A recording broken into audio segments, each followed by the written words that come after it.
C'était un survol de routine pour les gardes-côtes. Des kilomètres et des kilomètres d'océan d'un bleu profond. Soudain, les gardes ont remarqué un drapeau étrange sur une île déserte située entre Key West et Cuba. Ils sont descendus de 150 mètres pour voir ce qui s'y passait. 2 hommes et une femme agitaient les mains en signe de détresse. Il était évident qu'ils avaient besoin d'être immédiatement secourus. L'équipage n'a pas pu atterrir tout de suite à cause du mauvais temps, mais ils ont largué de la nourriture, de l'eau et une radio afin de découvrir pourquoi ils étaient là. Ils ont appris que les naufragés se trouvaient aux Bahamas depuis 33 jours déjà.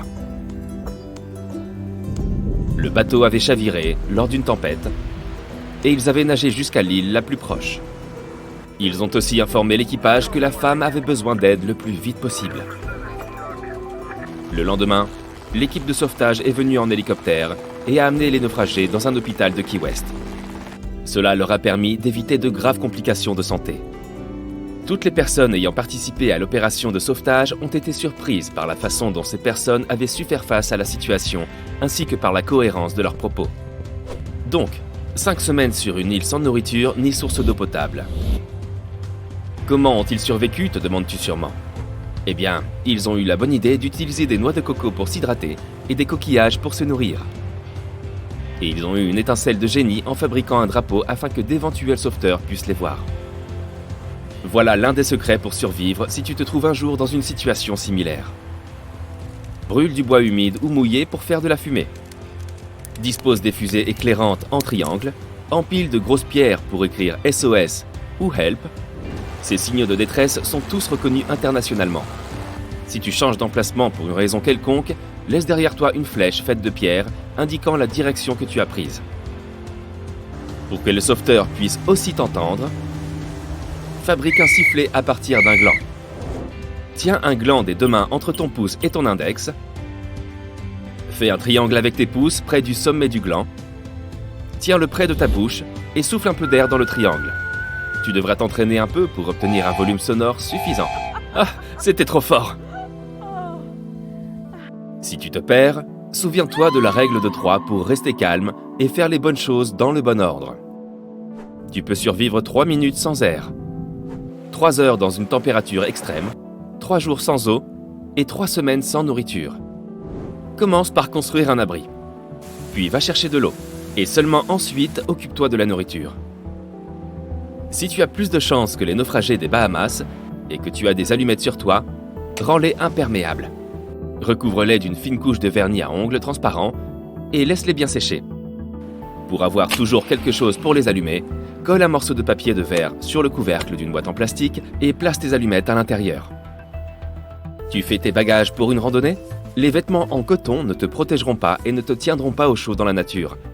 Il leur faut une éternité pour sécher quand tu as transpiré ou qu'il a plu, et les vêtements humides perdent de la chaleur 25 fois plus vite que les vêtements secs.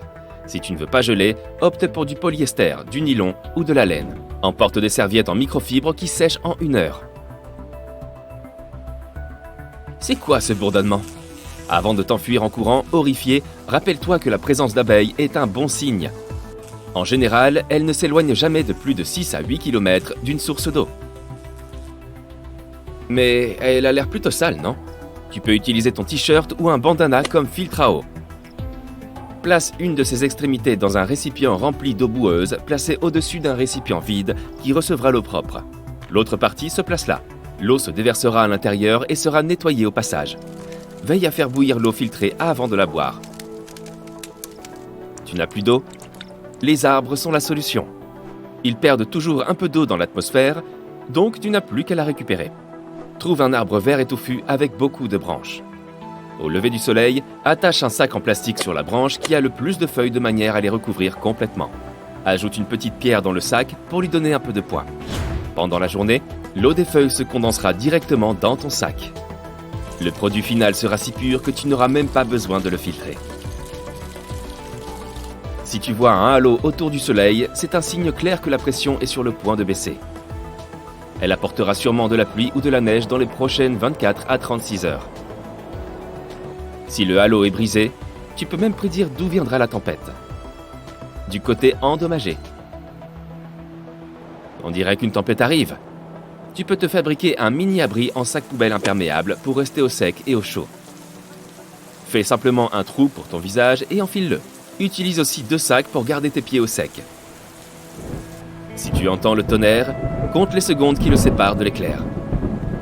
Si c'est moins de 30 secondes, tu dois te cacher quelque part car l'orage est trop proche.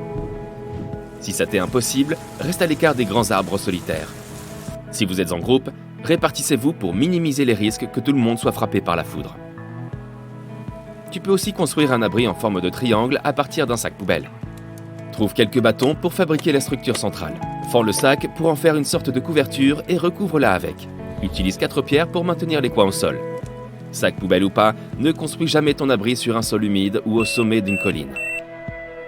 Le vent peut souffler très fort la nuit. Et il n'y aura pas d'arbre pour protéger ton abri qui pourra s'envoler. Maintenant que tu t'es trouvé un abri, fabrique-toi un bon lit à l'intérieur. Utilise des feuilles ou de l'herbe sèche. Place-les sous tes vêtements ou tes couvertures pour obtenir une couche isolante supplémentaire. Cette astuce fonctionne aussi bien en hiver qu'en été. Tu risques toujours de perdre plus de chaleur corporelle que tu ne peux en produire. Tu n'as pas de corde sur toi? Tu peux en fabriquer une toi-même à partir des plantes. Trouve de longues herbes, ou encore mieux, des herbes sèches.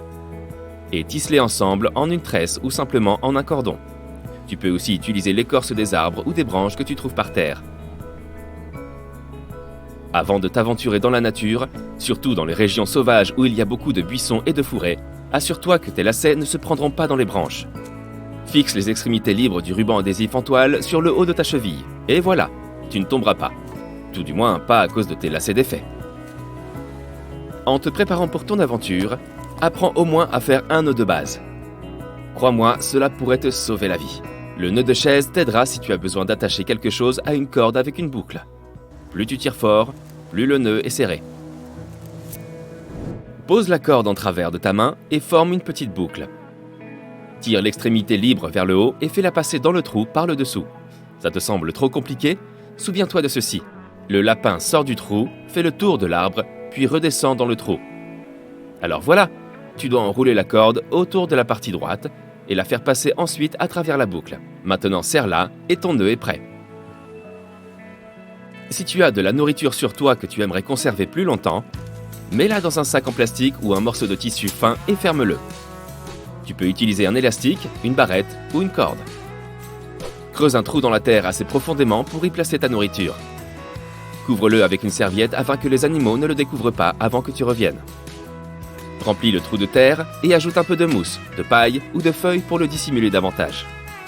S'il y a de la glace ou de la neige à disposition, utilise-la pour garder ta nourriture au frais. N'oublie pas de marquer ta cachette d'une manière ou d'une autre. Tu pourras ainsi facilement la retrouver plus tard. Il te reste maintenant 2 ou 3 jours avant que tes denrées périssables ne se gâtent.